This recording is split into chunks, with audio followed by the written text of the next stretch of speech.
বিএনপির পালিয়ে যাওয়ার জায়গা নিয়ে উল্লেখ করে দলটির চেয়ারম্যান তারেক রহমান বলেছেন, যেভাবেই হোক দেশের উন্নয়ন করবে বিএনপি।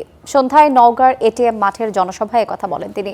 রাজশাহীর জনসভা শেষে সন্ধ্যায় নওগাঁয় পৌঁছান তারেক রহমান। জনসভায় বক্তব্যে তিনি বলেন, 12 তারিখের নির্বাচনে বিএনপি জয়ী হলে যেসব কৃষকের 10,000 টাকা পর্যন্ত ঋণ আছে সব মওকুফ করা হবে। অনুষ্ঠানে জেলার বিভিন্ন আসনের 8 প্রার্থীকে আনুষ্ঠানিকভাবে পরিচয় করিয়ে দেন তারেক রহমান। এ সময় দেশের উন্নয়নে ভোটের মাধ্যমে বিএনপি প্রার্থীদের জয়ী করার আহ্বান জানান তিনি। চারিদিকে শুধু সমস্যা সমস্যা সমস্যা, সেই জন্যই আপনাদের কাছে জিজ্ঞেস করলাম, ভাই 17 বছর কি কোনো কাজ হয় নাই? যেখানে যাই শুধু এইটা করতে হবে ওইটা করতে হবে। তো চলেন করবো আমরা, কিন্তু কাজ তো করতে হবে। নিজের দেশকে তো নিজেদেরই করতে হবে।